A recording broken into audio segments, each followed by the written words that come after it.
Kaikoura, the Southern Alps meet the sea, but mirroring them below the surface is an underwater canyon over a kilometre deep.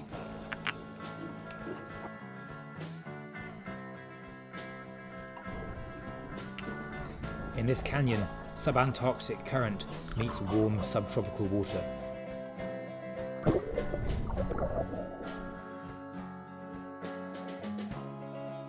Our guide is a fourth-generation fisherman whose ancestors started the fishery here.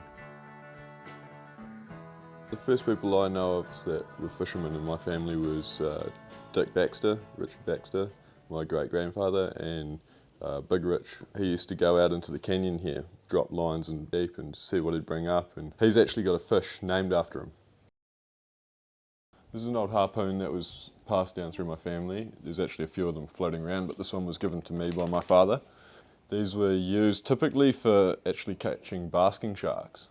You'd hold this, and as the basking sharks would sort of get tracked down, they would put these through them, and then that would turn, and the shark's not going to get away, so they'd get them to the boat really fast.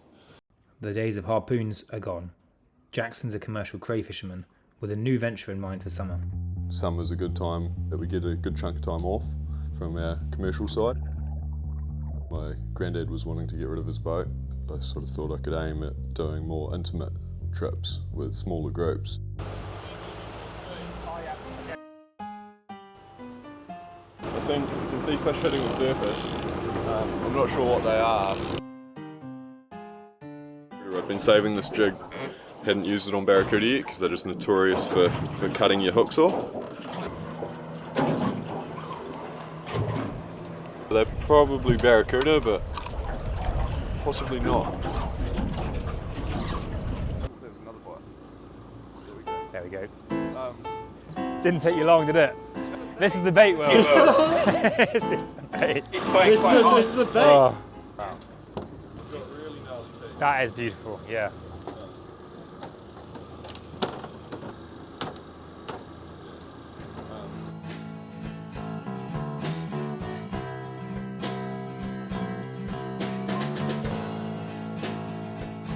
Jackson takes us to the edge of the canyon. The water's 500 metres deep, so the fish will be in complete darkness. We drop our baits to the bottom.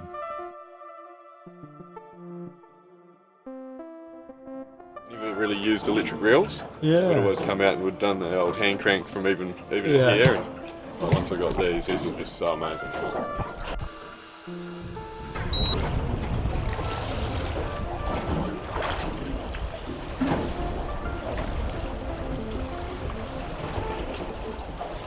So when you strike at half a kilometre down, do you think it actually lifts the fish? I hope it does.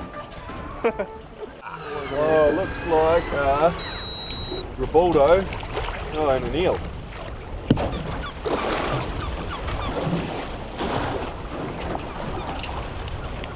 I ate one of these the other day. That again, not bad tasting. They're similar to a hoki in the sense that they're softer flesh.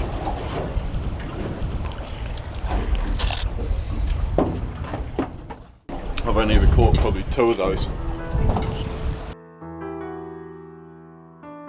We're targeting blue cod, we're targeting groper, blue nose. They're all excellent eating fish. Yeah, that's mainly what we target, and we catch other fish along the way, like gemfish and ling and hoki and things like that. So at what depth did you just catch that? About 400 metres. Yeah. Roughly 400 metres. These are like a deep sea barracuda. This gemfish came up from the twilight zone.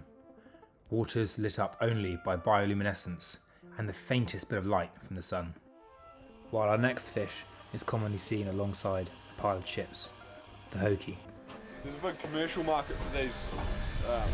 They trawl them in big trawl nets. Yeah, sort of bottom. Big eyes. Yeah, really big eyes. Definitely feeding the dog. The most commonly caught fish around here, as everyone knows, is a perch. Yeah, which also makes excellent eating. Local fishermen get frustrated with these fish, but in Chinese culture, redfish are associated with good fortune.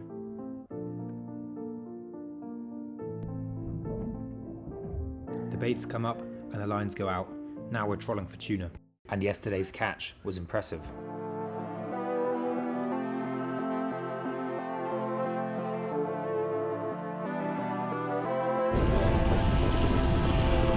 Oh, you got two on. Come on, take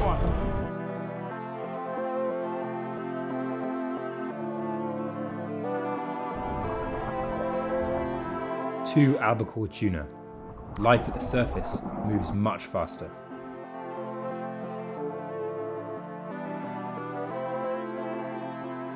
Just before we head back, there's one more thing that needs doing. To Jackson, all these fish were bycatch.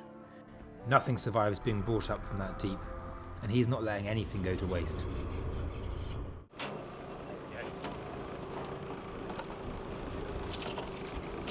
Each generation has reinterpreted how to make a living from this canyon.